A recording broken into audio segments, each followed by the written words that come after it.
something that stood out to me from the trailer, and I was curious to see play out, especially given what we've seen over the last few episodes, was the clip of RAQ helping Lou into her house. And this is actually one of the first scenes in the episode where RAQ is sitting at home, and her and these cigarettes are kind of like a telltale thing. If you think back to the previous episode where she was waiting to meet up with Marvin before going into the Chinese restaurant, you saw her like very nervous, might not be the word. Yeah, probably nervous, but stressed, smoking these cigarettes, standing outside waiting there for Marvin. And I remember seeing her with the cigarette, not that like we've seen her smoke before, but just the way that she was smoking the cigarette seemed to indicate like a lot of stress. And this was after having heard from Howard that Scrappy's mom had been down to the station as a result of Lou going to see her and telling her about Scrappy having been murdered. And so you saw her stressed out there and smoking these cigarettes. Now, here you have it. The episode opens up. She's sitting at home in this big house, especially since he kicked Famous out of his own place. He's now living full-time at Famous's place. So it's just her in the house.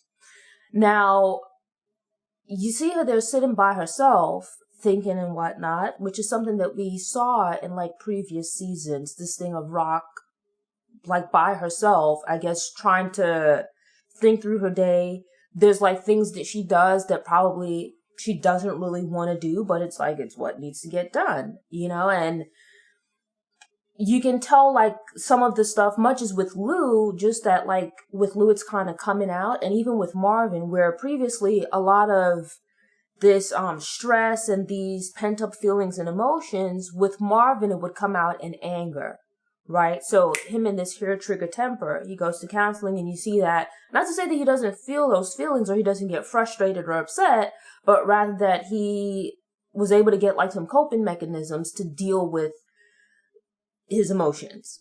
With Lou, you see that he is dealing with his problems and emotions with alcohol, drinking. You saw him going to Scrappy's mom and, trying to unburden himself, trying to find and use music as an outlet. So he has his own channels, but him talking and stuff like that, given the nature of their business, that's not the best way. And we see how things ended with Scrappy's mom. And it's like, here it is that you see RAQ as well, where she works within the same business as them, and she is actually the head of the organization. So much of the responsibility falls on her shoulders. And you see her at home where, if we're being honest, her having to deal with these things and maintain this front and stuff like that has resulted in her, it's rewarded her with this home that she's sitting in, but at the expense of pretty much losing her family, right? Even on down to her son, who we can argue about, but the person that she says she does all of this for, right? He's not even living there anymore. You think about it, the person that you are in your quiet moments, right? Like I always think of it that I think people are most honest with themselves, or I would like to think that people are most honest with themselves when they're alone, especially in those last few minutes when you lay down to sleep, the last few minutes before you fall asleep. And, you're thinking back over your day or even further than that over your life and whatnot.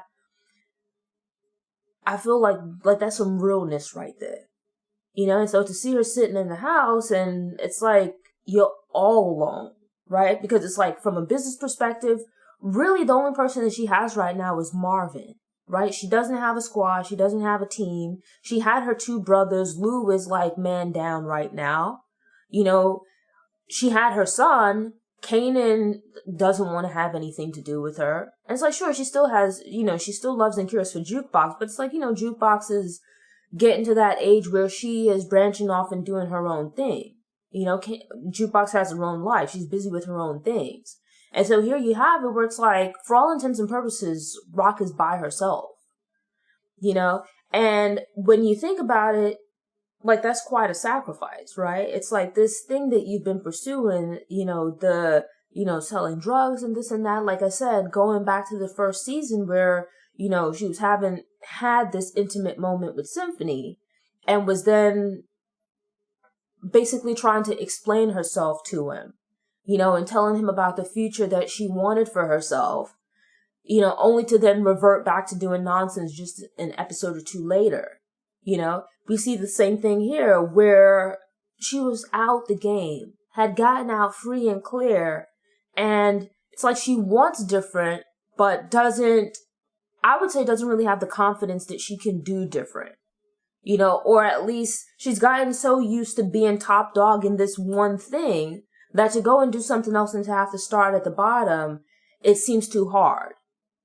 But at the same time, it's like you look at it like the risk and the sacrifice that you've been making to stay at the top of this organization that you've created. Look at everything that you've lost in the process. It just doesn't seem to be worth it. It's like you just gotten back into the game and look at you sitting in the house with, like, how long have you been smoking? Because look at that ashtray with all those cigarette butts. And it's like, things aren't looking any better. I actually thought the conversation between Marvin and RAQ was pretty interesting. Where they were talking about, what they do and the ability to, like, look at yourself in the mirror. And she asked Marvin the question, obviously Lou is not at peace with himself. All of this is his unraveling is him feeling guilt, him feeling remorse for the things that he's had to do. Now, I do find it telling that up to this point, Lou's killed other people, and he seems to be quite fine with those people. You don't hear him crying about having to kill Cartier. But really what weighs heavy on him was killing Scrappy and killing D-Wiz. And I'm sure now, having had killed Scrappy's mom. You look at it where, RAQ turns around and asks Marvin the question, well, given what we do you like the person looking back at you in the mirror when you look at yourself? And he's pretty honest about it that no, in the past he didn't, but since going to counseling, and I actually like this message here, like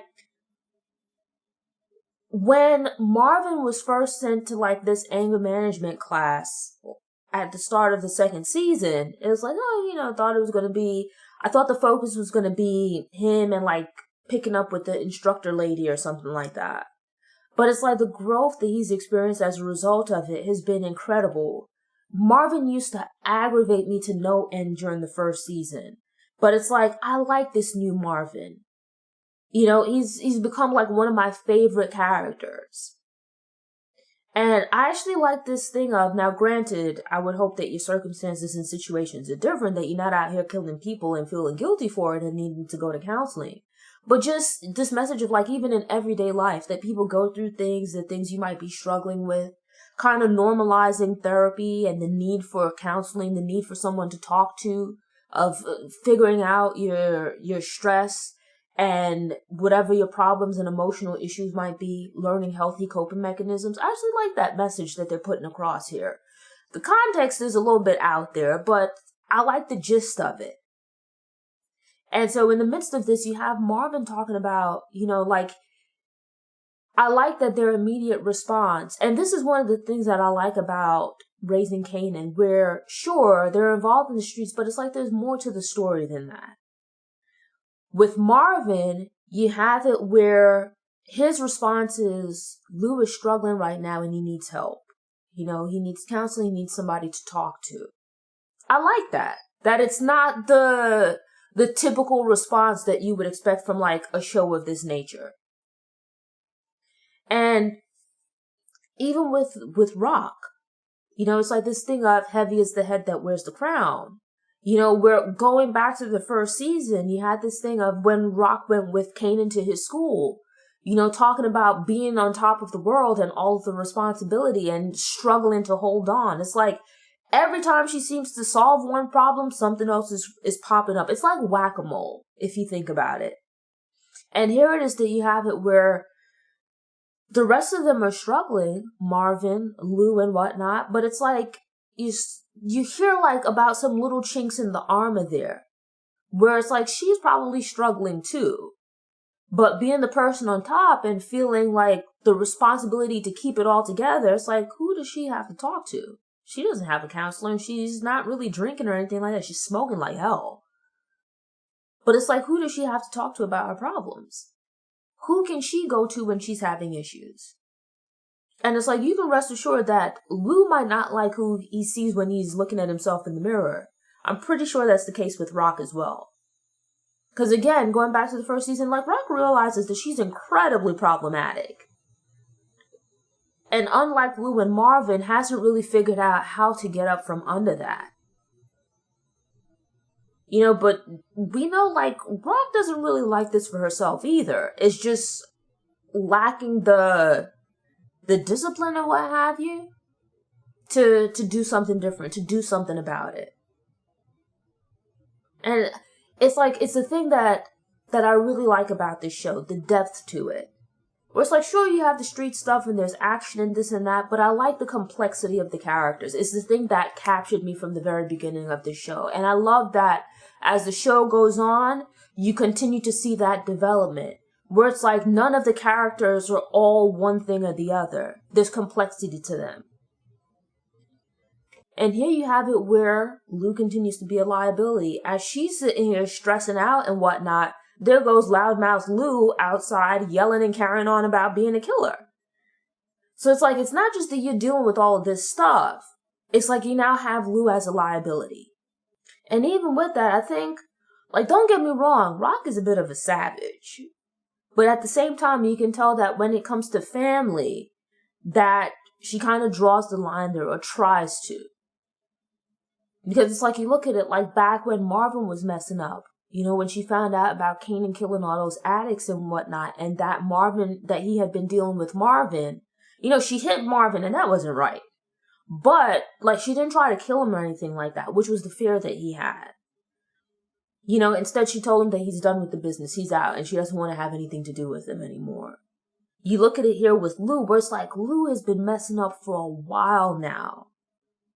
You know, he went to Scrappy's mom went to the cops, and instead of her just killing Lou, she instead sent Lou to go and clean up his mess, right? Or had Marvin go talk to him and have Lou go clean up his mess.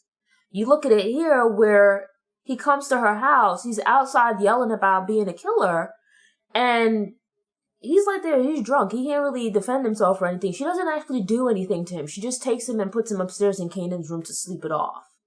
And then to add to that, goes and calls her problematic mom to come and babysit Lou. And it's like at the same time that she calls Marvin as well, you know, there's Lou, big grown man sleeping on Kanan's bed, you know, after having been outside yelling and carrying on, carrying a bottle of liquor, like a baby's bottle. It's like just an absolute mess. Like, at this point, you can see, like, she's not really trying to force him to be involved with anything like she was last season. She's let him go free and clear. Do your thing. But it's like, here it is that he's, like, coming around and causing problems. You know, it's like, she let him go, and yet here he is, just popping up, carrying on. He's literally that drunk uncle now. But anyway, Lou leaves. And, you know, goes to the studio at the back of the club, and runs off a copy of the tape that, the song that he made with Famous, leaving it behind for him. And it's like, my fear over the last few episodes with the way that Lou's been moving is that with the drinking, either he's going to get into some kind of accident, he's going to get into some kind of altercation while drunk, or following last episode where he killed Scrappy's mom, that he's going to end up killing himself. And it's like, I know it's a TV show, but it's like, that's heavy, man. You know, it's...